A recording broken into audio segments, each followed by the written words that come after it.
আজকে যদি এই আন্দোলনের ডাক দেওয়া হয় কতজন আসবে? কেননা আমরা কিন্তু আজকে একটা প্রিভিলেজ ক্লাসে চলে গেছি। আমরা আমাদের বেতন এত বেশি ছিল না, আমাদের কিছু কষ্ট ছিল, দারিদ্র ছিল। নজরুল বলেছিলেন, হে দারিদ্র তুমি মনে করেছ মহান, কিছু দারিদ্র থাকা বোধহয় ভালো সংগ্রামী স্পর্ধার জন্য। সারা আসাম উচ্চতর মাধ্যমিক শিক্ষক ও কর্মচারী সংস্থার 25তম দ্বিবার্ষিক সম্মেলন অনুষ্ঠিত। রবিবার ধলাই বাম নিত্যানন্দ উচ্চতর মাধ্যমিক বিদ্যালয়ে সংস্থার দ্বিবার্ষিক দ্বিতীয় অধিবেশন বিভিন্ন কার্যসূচির মাধ্যমে সম্পন্ন হয়। এদিন সকাল 9টায় সংস্থা ও স্কুলের পতাকা উত্তোলন করে অনুষ্ঠানের সূচনা হয়। সংস্থার রাজ্যিক সভাপতি কৃষ্ণেন্দু রায়ের পৌরোহিত্যে প্রকাশ্য সভায় মুখ্য অতিথি হিসেবে উপস্থিত হন শিলচরের সাংসদ পরিমল শুক্লবৈদ্য। অধিবেশনে উচ্চতর মাধ্যমিক শিক্ষক ও কর্মচারী সংস্থাকে সাধুবাদ জানান তিনি।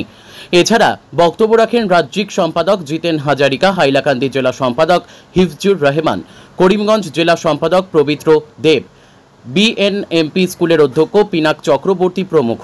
এছাড়া উপস্থিত ছিলেন সংস্থার বিএনএমপি স্কুল ইউনিটের সভাপতি খাইরুল ইসলাম লস্কর সহ অন্যান্যরা।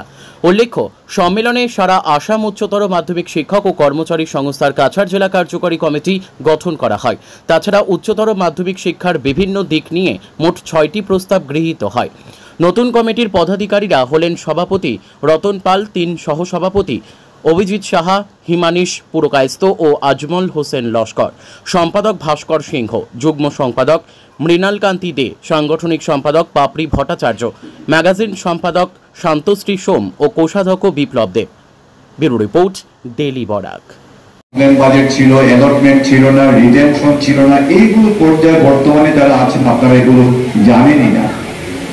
তো আমরা অনেক কিছু পেয়েছি, আমরা অনেক কিছু পাবো। তবে হ্যাঁ, ক্লাস ইস্যু এবং শিক্ষা সেতু এই দুটি বিষয়কে গুরুত্ব দিয়ে আগামী কমিটিগুলো কাজ করবে।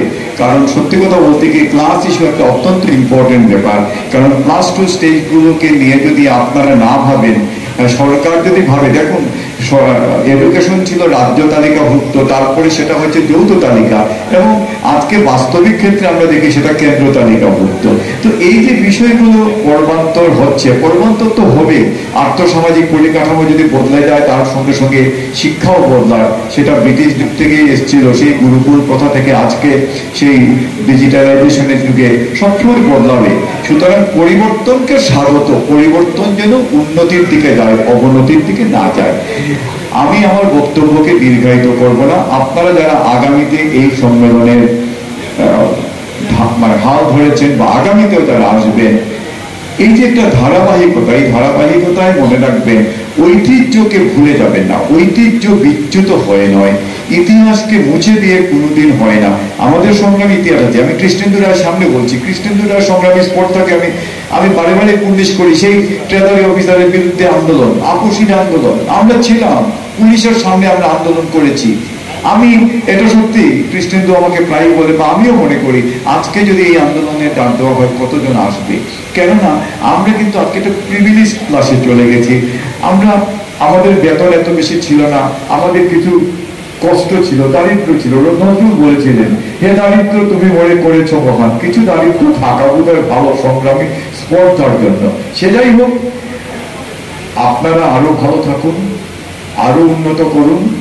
মনে রাখবেন, সার্বিক শিক্ষা ব্যবস্থা উন্নতি তখনই সম্ভব যখন প্লাস 2 স্টেজটাকে আমরা ভালো করে দেখি। কারণ একটা প্লাস 2 স্টেজ দিয়ে কিন্তু একটা ছেলে ডাক্তার হবে, ইঞ্জিনিয়ার হবে, চার্টার অ্যাকাউন্টেন্ট হবে, না রাষ্ট্রবিজ্ঞানের অধ্যাপক হবে, না ইংরেজির অধ্যাপক হবে, এগুলো ঠিক করে।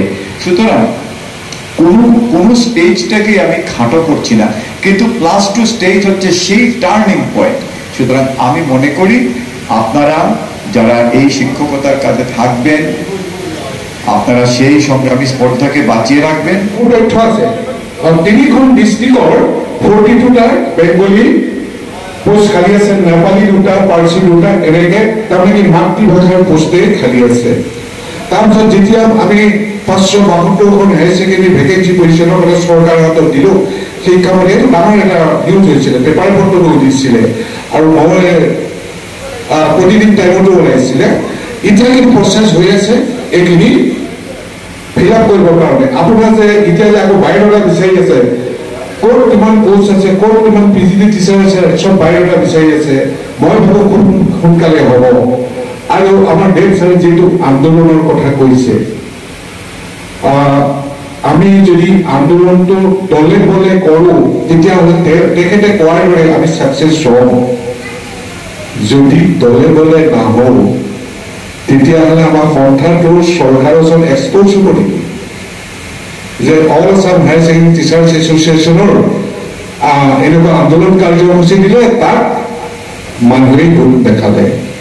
সেইটো কাৰণে আমি ভয় খাই থাকোঁ। এতিয়া এটা কিবা কিন্তু সন্দেহ কৰি থাকে আৰু সেইটো প্ৰমাণ কৰিবলৈ আমি যাম নেকি? আৰু চাওক, মই অলপ আগত কৈছোঁৱেই সমস্যা কমি গ'ল।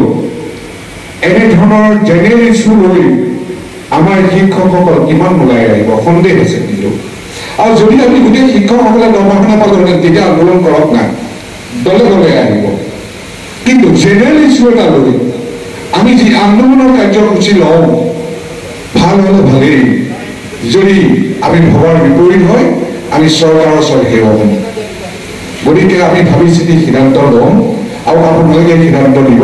আৰু তেখেতে ঠিকেই কৈছে, আমি অভিনয় বিনয় কৰি ইমান আদায় কৰিব পৰা নাই যদিও চৰকাৰৰ লগত আমাৰ all Assam higher secondary teachers এছ'চিয়েশ্যনৰ বৰ্তমান ভাল এটা সম্পৰ্ক হ'বলৈ গৈ আছে।